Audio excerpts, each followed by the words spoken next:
fabric colors are laid out on the table, and I needed to draw something to get an idea of how to create the placement. Very windy today.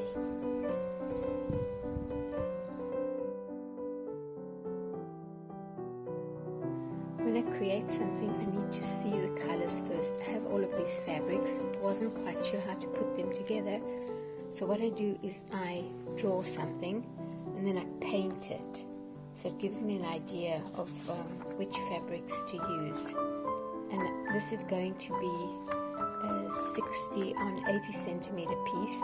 It's going to have quite a lot of flowers. So I think I'm going to end up using maybe some of this pink, or I might put this in the middle. I'll lay it out on my larger board first, and that gives me an idea. So that's what I have to do this afternoon.